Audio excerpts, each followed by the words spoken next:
Fala galera ligada aqui no canal da Renesola Brasil. Meu nome é Felipe Leme e hoje vamos ensinar a vocês como interpretar um dos dados mais importantes do datasheet, que são as curvas de potência e a curva de degradação por irradiação solar que temos no datasheet, tá bom? Então fiquem ligados aí no canal da Renesola, pois estamos toda semana trazendo novos conteúdos para vocês. Se já gostou do tema desse novo vídeo, clica no botão do like, se inscreva no nosso canal e fique ligado para mais novidades. Então, pessoal, a primeira coisa que quando vemos aqui o datasheet da Renesola, né, nós temos a primeira página, que é uma página de demonstração do produto. Então, quando abrimos o nosso datasheet do painel solar, a primeira coisa que avistamos é o nome e o modelo do nosso painel. Basicamente, então, RS4 é o modelo do painel. Esse RS4 está totalmente ligado ao tamanho das células e ao tamanho final do nosso produto. Depois, mais para frente, nós teremos a potência. O painel ele vai de 460 a 480. E aqui eles vão ter algumas informações. Na primeira letra, ele vai identificar para você o tipo de célula que está sendo utilizada nesse painel. P, N, HJT ou IBC,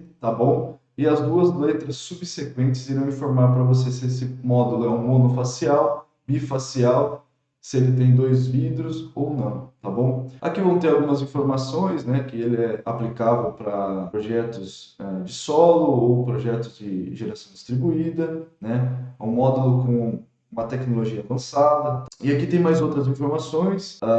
Aqui algumas certificações que o produto atende, né? As mais diversas certificações que todos os países aí do mundo acabam pedindo. Aqui os tempos de garantia. E aqui uma característica da geração dos módulos do tipo M na degradação, mas esse aqui é um assunto para outro vídeo, tá bom? Mais para baixo, né? Então nós vamos ter aqui as informações mais importantes do nosso datasheet, tá bom? A primeira delas que a gente vê aqui no canto esquerdo superior, as dimensões dos módulos. Então, primeiramente, a gente vai ter o comprimento e a largura desse painel. Também vamos ter a espessura, né? Esse painel tem um frame de 30 milímetros. E aqui vamos ter na visão inferior do painel as medidas para que a gente possa fazer a montagem, trackers ou também nos suportes ou de fixação no telhado. Então aqui estão as espessuras dos furos aqui, tanto de montagem quanto os furos de aterramento da carcaça. Tirando o zoom aqui, depois mais para frente nós temos a tabela com os dados técnicos desse produto e a gente vai para o tema do vídeo de hoje, que é como interpretar o gráfico, né, de irradiação solar e também de potência. Esse gráfico pode vir de duas formas, ou eles podem vir separados ou juntos, mas vamos pegar esse aqui como exemplo, que eles estão os dois gráficos juntos, tá bom? Para a gente tentar entender um pouquinho como interpretar esse tipo de gráfico aqui e o que ele pode trazer para nós de informação. Bom, vamos lá, vamos mudar aqui para uma apresentação. Para esse vídeo, nós iremos utilizar o módulo de 480 watts como referência. Então, primeiramente, né, quando nós olhamos aqui o gráfico, nós temos três eixos aqui, né? O primeiro eixo é o que está aqui no canto esquerdo, né? O que a gente vai, aqui está a corrente, né? Nesse eixo aqui, no eixo X, né, nós teremos a tensão e no eixo secundário, né, no eixo Y secundário, a gente vai ter a potência, tá bom? Então, basicamente, o que a gente está tentando identificar aqui, a gente tem uma curva de potência, né, em detrimento desse eixo aqui, e aqui a gente tem um gráfico de tensão e corrente, que também vai gerar uma potência para mim, tá bom? Mas é só para a gente interpretar essas duas curvas aqui. Então, o que eu posso identificar aqui, né, desse tipo de gráfico, tá bom? A primeira coisa que eu consigo identificar é qual que é a minha tensão de circuito aberto desse meu painel. Então, se a gente olha lá na tabela, a tensão de circuito aberto é 43,10 volts, né? Ele vai ficar nesta área aqui. Então, esse ponto final aqui é a minha tensão de circuito aberto. Você vê que bate certinho aqui com 43,10 volts, né? E do outro lado, eu tenho a minha corrente de circuito aberto, né, que é 13,55, ele está um pouquinho abaixo do 14 aqui, está batendo certinho aqui com os nossos dados lá embaixo. E aí também, o que eu consigo ver aqui, né? A gente sabe que os painéis eles não operam tensão de circuito aberto e tensão e corrente de circuito aberto, né? Eles vão trabalhar ali próximos à tensão de máxima potência e à corrente de máxima potência, tá bom? Então, a tensão de circuito aberto, ela é uma referência, né, e deve ser levada em consideração no sistema, pois é aquela tensão que ela fica quando o sistema ainda não está em geração, tá certo? Então, logo pela manhã, quando o inversor inicia, né, é essa tensão que ele vai ler, tá? E se não levamos essa tensão em consideração, pode ser que esse inversor venha a alarmar por uma falha de sobretensão nesse período da manhã, tá bom? Num próximo vídeo a gente vai explicar como que a temperatura degrada essa tensão, né, e que período do tempo ou em quais situações devemos ficar preocupados com a temperatura. Mas voltando para o tema de hoje, então aqui a gente já identificou onde então o VOC e o VOC, né, a tensão de circuito aberto e a corrente de circuito aberto. Então, quando a gente traça aqui o VMP, né, que é a tensão de máxima potência, a gente vê que está em 37,18. A gente percebe que a máxima potência, né, se a gente comparar os dois gráficos, ela se dá enquanto, né, a tensão cai um pouco, né, então, e a corrente também, né, o ponto de máxima potência seria, né, na curva seria aqui. E se a gente cruza também aqui a linha, a gente vai ter a corrente de máxima potência, que é 12,91. Então, basicamente, esse ponto aqui é o meu MPP, o máximo power point, ou ponto de máxima potência, né? PMP. O que é esse ponto, né? É o ponto onde meu painel irá gerar mais potência, né? É esse ponto que os MPPTs do inversor fotovoltaico vão procurar ficar para que eu possa gerar a máxima potência sempre, tá bom? E aí, sim, aqui eu tenho o meu ponto máximo de potência, tá bom? Então é assim que eu interpreto o meu gráfico, tá bom? Mas aí você me pergunta, Felipe, se você traçou todos esses gráficos nessas duas linhas vermelhas, por que eu tenho as outras linhas, né? E aí a gente vai explicar, tá bom? Todos os testes dos painéis fotovoltaicos, quando eles são feitos na fábrica, eles utilizam basicamente duas características, né? Uma irradiação solar de 1000 watts por metro quadrado e uma temperatura de 25 graus na sala de teste, tá bom? Só que nós sabemos que 25 graus e 1000 watts por metro quadrado, nem sempre nós conseguimos alcançar esses objetivos, né? Esse target no ambiente normal, no telhado, ou seja, no solo onde esses painéis vão ser instalados. Possivelmente, né, provavelmente, esses painéis estarão a uma temperatura muito maior do que essa que foi feita os testes. Mas, para questões de parâmetros e normas para comparação de um painel e outro, foi adotado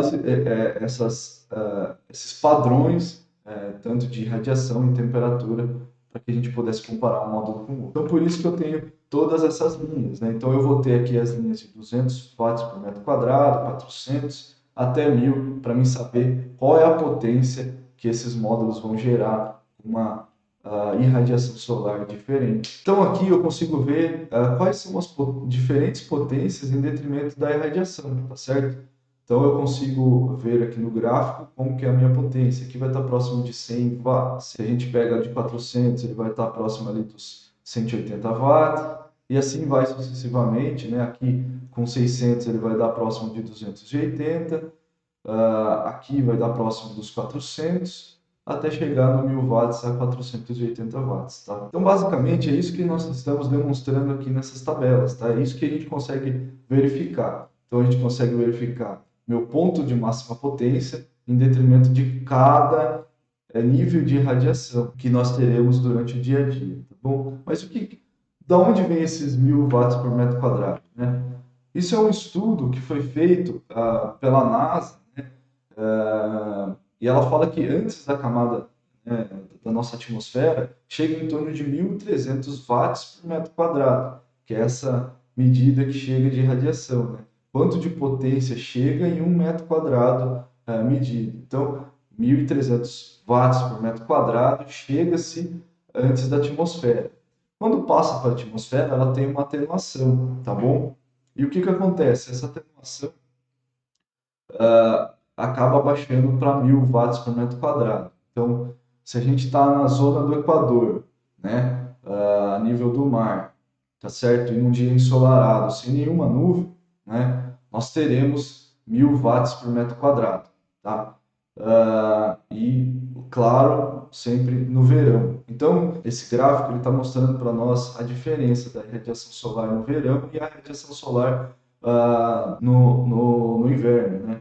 Então, vemos aqui que no verão, possivelmente ela chega a 1000 watts por metro quadrado. Então, nesse período aqui curto de tempo, eu tenho 1000 watts por metro quadrado. Já no inverno, eu não tenho essa condição, né? Veja que eu não consigo chegar aqui nos 1000 watts por metro quadrado. Nessa tabela, a gente vê que ele tem a metade de geração. E aí, o que acontece, né?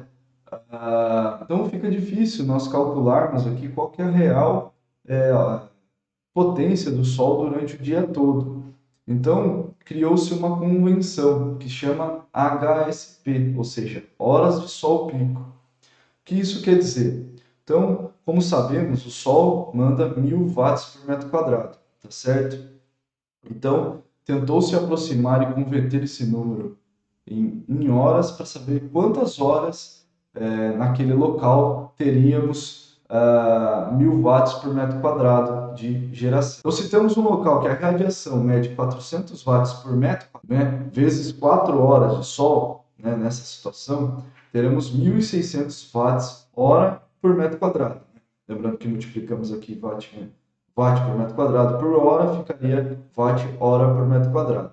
Se transformando isso, né, dividimos aqui por 1000 para transformar em quilo, teremos 1,6 kWh por metro quadrado. Como sabemos que 1000 watts hora por metro quadrado, né, é o que o Sol manda em sua plenitude, então é possível afirmar que esse sistema gerará 1,6 HSP. Né? Aqui está PSH porque é em inglês, mas é o mesmo termo. Então, 1,6 HSP. Ou seja, esse sistema, né, que está gerando 400 watts por metro quadrado por 4 horas, me dará 1,6 horas de sol pico, tá bom? Então, esse é um parâmetro que foi utilizado para interpretar e saber, né, quantas horas eu atinjo de máxima potência nos meus painéis, tá bom?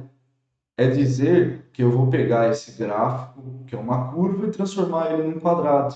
Então, as 14 horas de sol que eu tenho, desde as 5h30 da manhã até mais ou menos 7 da tarde, né, ali que ainda tenho irradiação solar, converter essas 14 horas em 7,2 horas, para que facilite, né, todo o meu cálculo, toda a minha análise. Então, como eu posso identificar quanto de radiação solar chega no meu local da instalação do meu sistema fotovoltaico, tá bom? Então, o que a gente vai fazer? Basicamente, nós vamos vir aqui e pesquisar Crescesp no Google, tá bom? Vai ter este site aqui.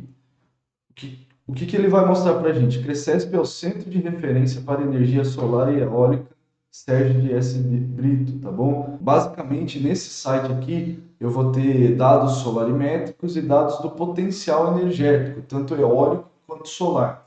Então, eu posso consultar aqui o potencial solar, tá bom? O que eu vou ter nele aqui? Vai pedir para mim colocar a latitude e a longitude. Eu vou chegar no meu Google Maps, tá bom? Eu vou procurar aonde é a minha localização e eu vou clicar com o botão direito aonde está a minha instalação. Menos 23,48825 é a minha latitude. 3,825 e vou pegar a minha longitude, que é menos 47,44288.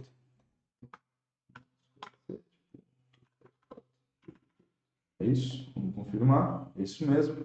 E eu vou dar um buscar, tá bom? E aí o que a gente vai ter aqui? A gente vai ter a radiação solar no plano horizontal para a localidade de latitude e longitude aonde eu coloquei a minha coordenada. E eu tenho também no plano inclinado aqui, se eu quero consultar. Então perceba que aqui durante o longo do ano eu vou ter uma variação dos meus kWh por metro quadrado. Eu vou ter o meu HSP. Então perceba que Em novembro eu tenho meu pico de geração e em junho, aqui em Sorocaba, eu vou ter a minha menor geração, tá? E o que eu posso levar em consideração aqui, né? Então, nas tabelas eu consigo ver mês a mês aqui, né? Baseado no... E a gente pode utilizar a média aqui de geração para que eu possa calcular o quanto esse sistema fotovoltaico, o quanto esse painel solar irá gerar para mim em kWh. Então, se pegamos o módulo da Renesola de 480 watts e multiplicamos pela minha média de HSP de Sorocaba, que é 4,88 horas de sol pico, teremos aqui 2.342,4 watts-hora por dia, ou 2,3 kWh por dia, que é o que o meu painel irá gerar de potência final no meu sistema. E aí, se eu colocar ele em conjunto, basta eu multiplicar pela quantidade de painéis que eu vou ter no meu sistema para mim saber qual que é a minha geração final do sistema, tá bom? Ficamos por aqui. Esse é o desfecho final do nosso vídeo, né? Se ficou alguma dúvida ou você quer perguntar, procure-nos nas redes sociais, né? No Instagram e também no LinkedIn, ou deixe seu comentário aqui embaixo, que é muito importante para nós, para que você possa fazer os seus questionamentos. E caso tenha alguma dúvida, a gente pode até fazer um outro vídeo explicando melhor, tá bom? Um forte abraço a todos e até a próxima.